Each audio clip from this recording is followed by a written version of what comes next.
Hi everyone, welcome back to Crochet Rocks. Tracy here, and I've got a headache again, but this time it's because I've been flying around and everything else. So first off, I'll update you all because I had my appointment, my thoracic appointment, as Michael likes to call it, my Jurassic.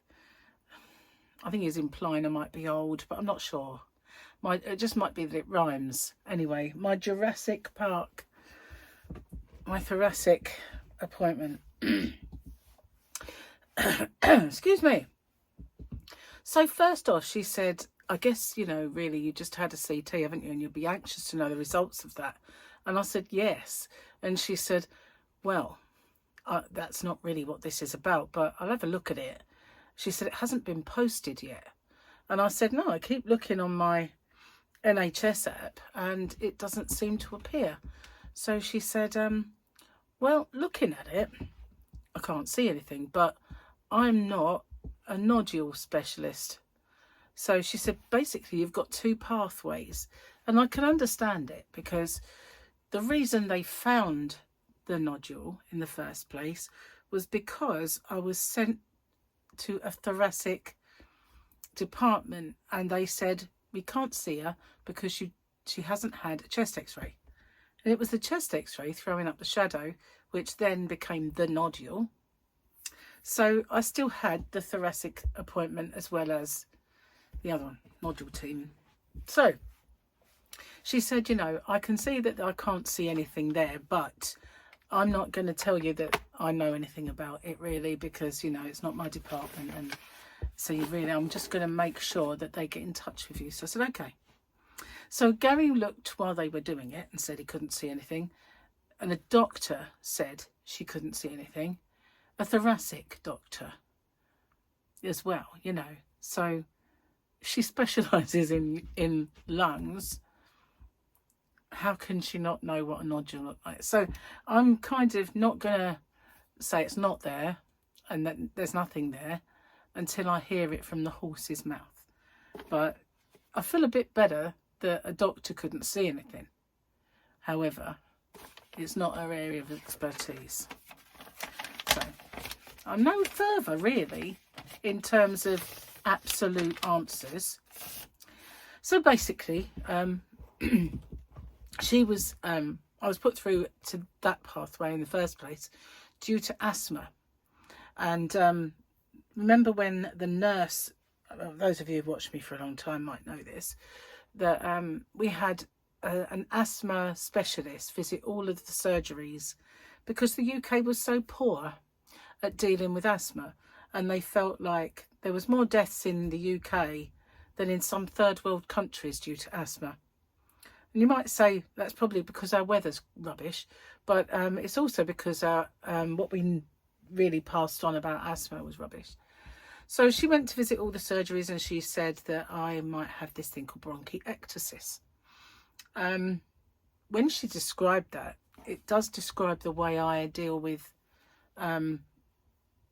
infections and colds and coughs and flu and all of that, the way it does it really did make me think someone's finally hit the nail on the head. So the chest x-ray did not throw up any bronchiectasis at all. So that was a no-no.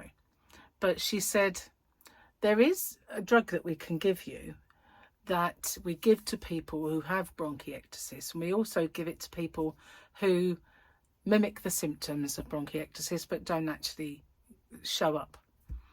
So it's basically a bit like I'm non-celiac gluten sensitive, so I'm not a celiac, but I mimic the symptoms of someone who is. So now it's like I mimic the symptoms of someone with bronchiectasis. So anyway, this drug that they can give me works on, it's a mucotoid or something along those lines, and it deals with it. It doesn't get rid of it, but it makes it thin.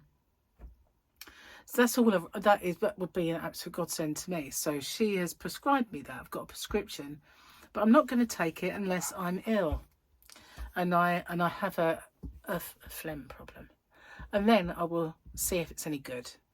So yeah, that would be a godsend. Anyway, I had a blood test today because they can see, there's some kind of asthma markers in your bloodstream that they can tell how you're dealing with it. And basically I come clean and I told her that I am notoriously bad at taking my inhalers night and morning. I'll do it for a while, and then if something isn't broken me, I don't fix it. So I just tend to think I don't need that. But of course I do. And it's not until I am, like this morning, as I was sitting there watching TV waiting to get ready to go out, I was wheezing. And I noticed it in bed as well. I was on my out breath, I was wheezing. Did I take my inhaler? No, just thought it'll go. And that's what I do. But, you know, that's not the answer. It's things sitting in there that can relieve it. So she said, you know, start being more. And every time I have an appointment with a nurse, I say I'm going to do it from now on. And I do for a while religiously. And then it all goes a bit out the window. But my voice is still husky. It's still the way it was. No further forward on the reason why. But I've had this blood test. I'm going to keep using my inhaler. Well, it's a combined. And, yeah, they're going to monitor and see how I can best be, what medications might best suit me for my asthma and all that sort of stuff. So, yeah, that's it. That's all that I did today, apart from I had to go and have a blood test, which I had straight away. I thought I'm not going to put that off, because you know what it's like. If you kind of put something off, you tend to not go. And it's right next door. And I have to say, I always thought when they first built the hospital here, it's like one of those little cottage hospitals. And it was dreadful. You know, the old one was, and the new one was not much better. But they've got such great systems in place now. I can't fault it. You know, you come out of that, you just take a number, and then they call you in and stab you, and then off you go. It's just no waiting, no fuss, no having to make an appointment, and it's really cool in there. It's really good. I did have to wait a while though, because she was running late. She's one of these, I think, that often runs late, which wasn't fun. Just sitting there thinking, you know, for goodness sake, I want to know. And now I still don't really 100% know, but I do feel a bit better than I did, that it might be okay. But I'm not going to take it until I hear from the nodule team. So it looks like, on the surface of it anyway, it looks like Norman packed his bags, Norman the nodule, but we can't be sure until they tell me. So that's it. That's my update. It's a kind of an update without being the proper all singing, all dancing update. But then don't you find in life that's always the way? Just when you think you're going to get the answers you want, it's like, but, you know.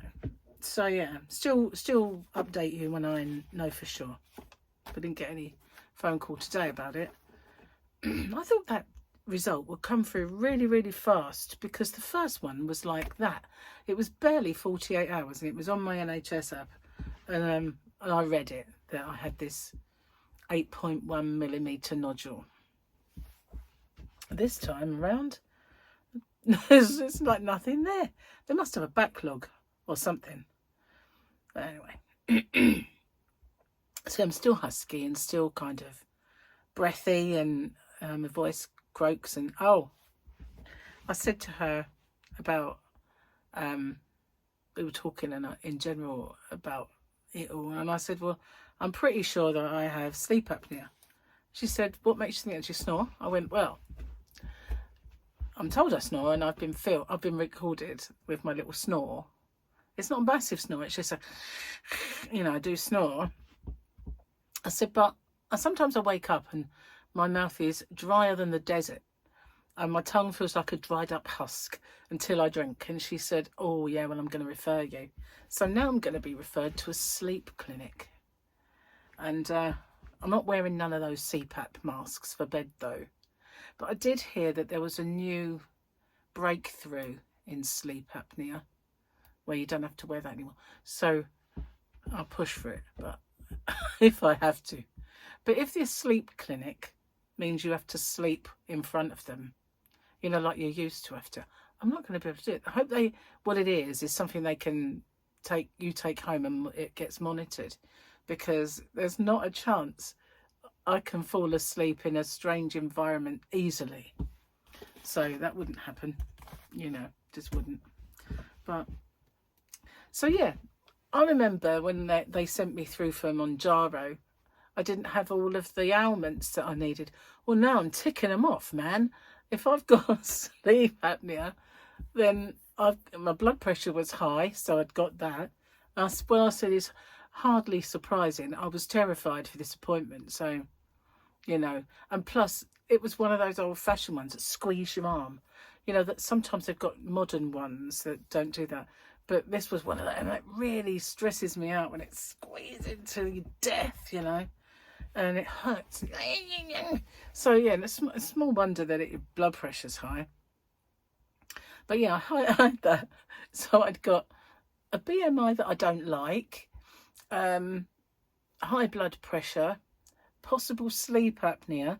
You have to have 4. So I'm not diabetic, and I don't have heart disease that I know of. So 3. I'm still 1 short. Don't think there's anything else that I can swing it. Not that I've really fancy taking it, but you know. I can't shake the thing that always says never volunteer for anything like that until it's been proven that it doesn't cause you to have 4 heads or something in the future, because it might, you know. Okay. Gary's jokes, right? He's written some new ones. This is so apt. I don't know how he does it. My doctor is concerned about my high blood pressure. I told him, well, next time, don't leave me sitting in the waiting room for 2 hours. I think he did that because of today. Because it's not really a joke, but it's true. It wasn't 2 hours, though. It was probably an hour. A woman carrying a salad walked past Grandpa in a restaurant and said, you know, a cow died so you could eat a burger.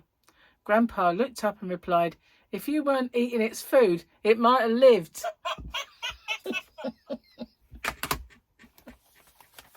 Oh, I like that one. Oh dear. He's writing them as we speak. He's out there, pen in hand. Rules for retirement in the over 60 joke book. Do not follow your wife around the house when she is hoovering. She is not irritating. It is positively dangerous. A friend of mine broke his Achilles tendon by tripping over a Hoover Flex. These are rules. Take a calcium pill every day. I got this from a friend who went on a pre-retirement course costing thousands, paid for by somebody else. What have you learned? I asked when he came back. I have learned that everybody over 60 should take a calcium pill every day. Anything else? No. Bearing in mind the cost of the course, I'm passing on this nugget to an oldie readers. I reckon that for at least this column is giving value for money. Edward Enfield from the New Tricks for Old Dogs in the Oldie, The World According to Enfield Senior. Well, we'll give it a titter, but it wasn't. Why do we need to take a calcium? You should have explained it. Bones, I guess. For his old bones. Oh, today, obviously it's Wednesday for me, you know, happy belated hump day. But we've got this guy. I love him. I love that one. He looks like a tin can head, but I really, really like this robot. I like the way he sort of swivels. He's cool, and he's so rude. He's belligerent. So, you know, all robots should be rude and belligerent, but incessantly loyal at the same time. And I have a little bit of moisture collecting in my eyes because I know I'd be coming in here and it was pretty nippy. I put the heating on and suddenly it's like sauna in here, like a sauna. Cheers, guys. Quick slurp. Oh, that's nice. Okay, so I was going to tell you. I was going to tell you something then. It's gone out of my head. That should be in that oldie worldy person's book. What was I going to say? Oh yeah, today Gary had got these chicken thighs out, and I thought that they were boneless. So I started cooking a curry, and I got them out, and I knew I'd had to take a bit of skin off.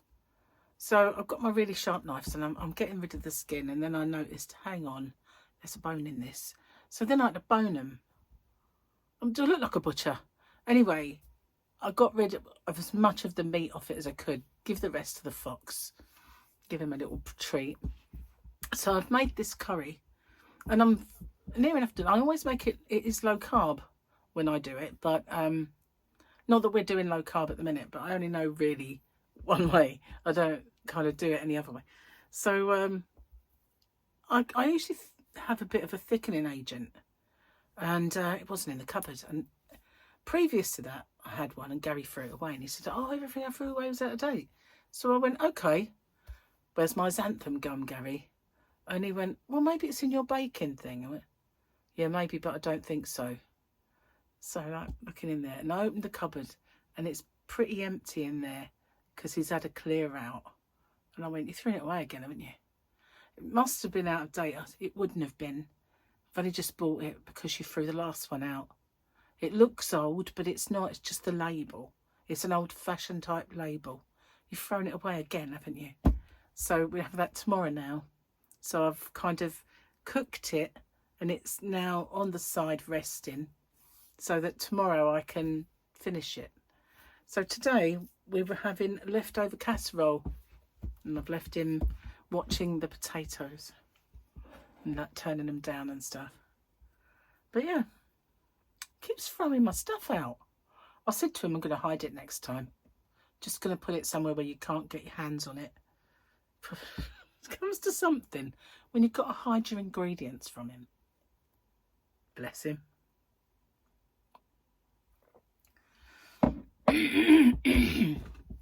It really does bug me when my voice is huskier, and it irritates when it's getting to the where I'm out of breath sort of, and I know and it cracks that little bit of like a teenager boy, you know, and it's sort of, you feel that bit at the end go, and I don't know why, it just really irritates me because I want to know why. You know what Gary said? Right. He said, maybe your voice is changing because you're getting old. He said, people their voice changes when they get on. I mean, I know they do because, you know, my mum used to, and Joy sounded old. I'm not having none of that. No, it's not happening to me. I'm not going to do that, you know. I used to say to my mum, please stop putting on that witchy poo voice, mum.